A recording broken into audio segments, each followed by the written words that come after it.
Hello anime fan and welcome back to our channel. तो आज की वीडियो में हम एक्सप्लेन करने वाले हैं गाजी आकुटा एनिमे के एपिसोड नंबर 2 को, जो कि बहुत ही ज्यादा कमाल का होने वाला है। तो वीडियो को एंड तक लाजमी देखना और चैनल को सब्सक्राइब भी जरूर कर लेना। So let's get start. तो अब तक हमने देखा कि रूडो को इस पिट के अंदर फेंक दिया जाता है और अंदर फेंके जाने के बाद जब वो अपनी आंखें खोलता है तो वो देखता है कि वो एक ऐसी जगह पर आ चुका होता है जहाँ पर सभी जगह कचरा ही कचरा होता है और यहाँ की हवा भी काफी ज्यादा पोल्यूटेड होती है। लेकिन यहाँ पर असल खतरा तो उसे कुछ और ही चीज से होता है और हम देखते हैं कि यहाँ पर एक बहुत ही बड़ा कचरे से बना हुआ मॉन्स्टर होता है और इसे देखकर रूडो कहता है कि ये तो सचमुच का हेल है। तो इसके बाद हम एक छोटा सा फ्लैशबैक देखते हैं जहाँ पर रूडो रैगेटो के साथ खड़ा होता है और वो कह रहा होता है कि वो हमेशा से ही ये सोचा करता था कि लोग गंदगी, क्रिमिनल्स और इस तरह के लोगों से बहुत ज्यादा नफरत करते हैं और वो चाहते हैं कि इस तरह के लोगों को पिट के अंदर फेंक दिया जाए। लेकिन उन्होंने कभी भी ये नहीं सोचा कि आखिर उन लोगों के साथ क्या होता होगा इस पिट में फेंके जाने के बाद। खैर, इसके बाद स्टोरी वापस से प्रेजेंट में आती है और हम देखते हैं कि अब यहाँ पर और भी बहुत सारे गार्बेज के बने हुए मॉन्स्टर्स आ जाते हैं और वो सभी रूडो पर अटैक करने लगते हैं और रूडो बेचारा किसी तरह से इनसे अपनी जान बचाने की कोशिश कर रहा होता है और वो यहाँ वहाँ भाग रहा होता है। और इसके बाद हम देखते हैं कि वो सभी मॉन्स्टर भी इसके पीछे पीछे होते हैं और एक मॉन्स्टर तो उसे तकरीबन खाने ही वाला होता है, लेकिन किसी तरह से ये उससे बच जाता है।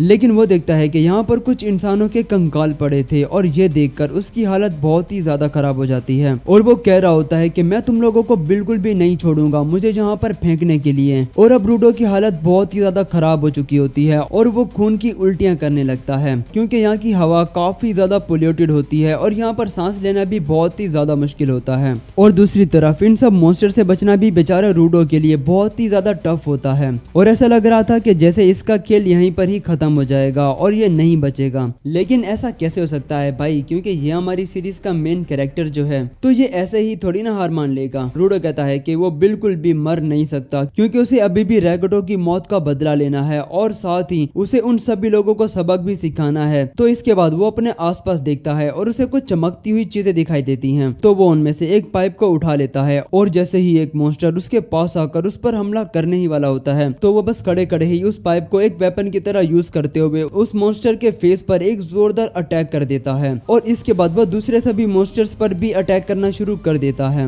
और वो अपने आसपास की सभी चीजों को एक वेपन की तरह यूज करने लगता है। ऐसे लग रहा था कि जैसे उसने कोई न्यू पावर अवेक कर ली हो। खैर, दो मॉन्स्टर एक साथ मिलकर इस पर अटैक कर देते हैं लेकिन वो इन्हें डॉज कर लेता है और एक मेटल की शीट उठाकर उन दोनों को बीच से ही काट देता है। लेकिन अब इसकी हालत भी काफी ज्यादा खराब हो चुकी होती है और इसके मुंह से काफी ज्यादा खून बह रहा होता है और अभी भी यहाँ पर काफी सारे मॉन्स्टर्स बाकी होते हैं और एक बहुत बड़ा मॉन्स्टर जमीन पर जोरदार अटैक करता है जिस वजह से आसपास की सभी जगह तबाह हो जाती है और रूडो भी बहुत दूर जाकर गिरता है। लेकिन जब उसकी आंख खुलती है तो वो देखता है कि उसके सामने एक बंदा छाता लेकर खड़ा होता है और वो रूडो को एक मास्क देता है पहनने के लिए जिससे एटलीस्ट वो साफ हवा में सांस तो ले पाएगा। तो इसके बाद रूडो इसे पूछने लगता है कि भाई तुम कौन हो और यहाँ क्या कर रहे हो। लेकिन वो बंदा रूडो को चुप रहने का इशारा करता है लेकिन फिर भी ये चुप नहीं रहता और बार बार इसे पूछने लगता है कि अरे तुम बताओ तो सही ना कि तुम कौन हो और यहाँ पर कर क्या रहे हो और मुझे वहाँ ऊपर से फेंका गया है तो मुझे तुम्हारी इस जगह के बारे में बिल्कुल भी नहीं पता, तो मुझे इस सब के बारे में बताओ कि यहाँ आखिर चल क्या रहा है। तो इसके बाद ये बंदा इस पर जोर जोर से चिल्लाने लगता है कि मैं तुम्हें कितनी बार समझा चुका हूँ कि अपना मुंह बंद रखो और यहाँ पर जो कुछ भी हो रहा है वो सब तुम स्फेराइट्स की वजह से ही है। असल में ये बंदा यही पिट में रहता है और यहाँ पर ही पला बड़ा है और ये लोग वहाँ ऊपर की जगह को स्फेयर कहते हैं जहाँ से रूडो को नीचे गिराया गया था और स्फेयर्स में रहने वाले लोगों को ये लोग स्फेराइट्स कहते हैं। और यहाँ पिट के लोग स्फेराइट्स को बिल्कुल भी पसंद नहीं करते क्योंकि वो लोग अपना सारा कचरा यहाँ पिट में फेंकते हैं जिस वजह से यहाँ पर इतना सारा कचरा जमा हो गया है और इसीलिए यहाँ की हवा भी काफी ज्यादा पोल्यूटेड हो चुकी है। और साथ ही इस कचरे में कुछ चीजें ऐसी भी होती हैं जिनके अंदर सोल होती है, जो कि हमें एपिसोड 1 के स्टार्ट में ही बताया गया था कि अगर हम अपने किसी भी एक ऑब्जेक्ट की बहुत ज्यादा केयर करते हैं और उसका बहुत ज्यादा ख्याल रखते हैं तो उसके अंदर भी सोल आ जाती है। तो इसीलिए यहाँ पे जो भी कचरा फेंका जाता है तो उसमें कुछ चीजें ऐसी होती हैं जिसके अंदर सोल होती है। तो उसी वजह से यहाँ पर ट्रैश मॉन्स्टर्स पैदा हो जाते हैं जिन्हें ये लोग ट्रैश बीस्ट कहते हैं और इन बीस्ट को किसी भी मामूली वेपन से हराया नहीं जा सकता और इन्हें बस उन वेपन से मारा जा सकता है जिनके अंदर भी सोल हो। और ये बंदा रूडो को चुप रहने का इसलिए कह रहा था क्योंकि ये सभी बीस्ट साउंड की तरफ अट्रैक्ट होते हैं और वहाँ पर अटैक करते हैं। तो इनकी आवाज सुनकर एक मॉन्स्टर पीछे से आकर इन पर अटैक करने ही वाला होता है कि तभी ये बंदा अपने छाते को मॉर्फ करके उसे एक वेपन बना लेता है है और उस मॉन्स्टर का पूरी तरह से सफाया कर देता है। और इसके छाते से काटे जाने के बाद ये मॉन्स्टर दोबारा रीजनरेट भी नहीं हो पाया, क्योंकि इसके छाते में भी कोर यानी कि सोल होती है। और इसके बाद हम देखते हैं कि यहाँ अभी भी काफी सारे ट्रैश बिस्ट बाकी होते हैं और ये बंदा एक ही बार में उन सभी का सफाया कर देता है। एक आखिरी मॉन्स्टर उस पर अटैक वगैरह करने की कोशिश करता है, लेकिन ये बंदा उसे भी निपटा देता है। तो इसके बाद रूडो फिर से इसे पूछता है कि आखिर तुम हो कौन। तो इस पर यह बंदा अपना मास्क उतार कर इसे अपना चेहरा दिखाता है और अपना नाम बताता है और इसका नाम होता है एंजिन।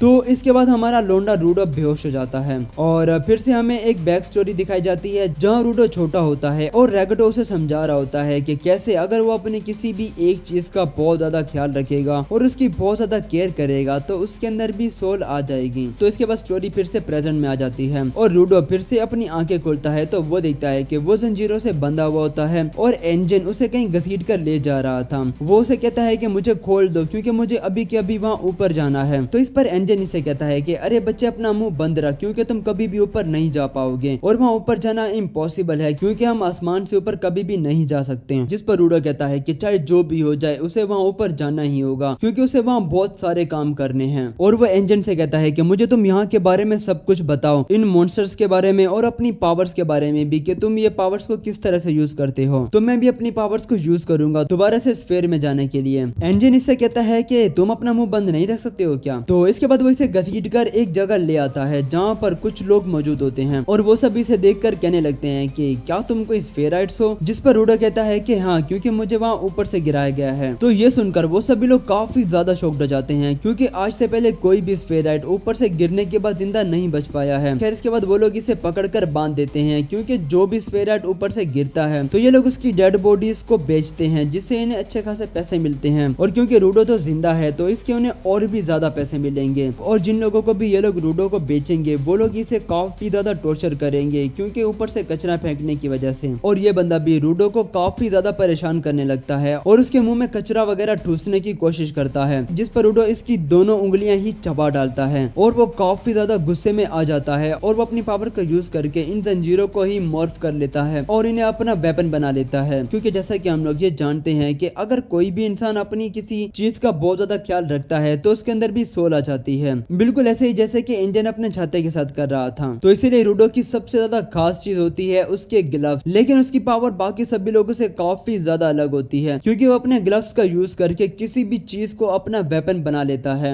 जबकि बाकी लोगों के पास बस एक या दो ही वेपन होते हैं और एंजन भी ये सब दूर से देख रहा होता है। खैर इसके बाद ये सभी लोग रूडो पर अटैक कर देते हैं और रूडो इनकी बहुत ज्यादा बुरी तरह से धुलाई पिटाई करना शुरू कर देता है। और तभी एंजन आकर रूडो को रोक लेता है और आकर कहता है कि मैंने इसीलिए तुम्हें इनके हवाले किया ताकि मैं ये देख सकूं कि क्या सचमुच में तुम्हारे पास कोई पावर भी है या नहीं। तो इसके बाद एंजन इससे एक सौदा करता है कि वो उसे इस वर्ल्ड और यहाँ के बारे में सब कुछ बताएगा, लेकिन बदले में उसे इसकी टीम यानी कि क्लीनर्स की टीम को ज्वाइन करना पड़ेगा। और ये सुनकर रूडो काफी ज्यादा अजीब सा मुंह बना लेता है और यहाँ पर एपिसोड भी खत्म हो जाता है। तो आप लोग मुझे कमेंट में जरूर बताना कि आप लोगों को ये एपिसोड कैसा लगा।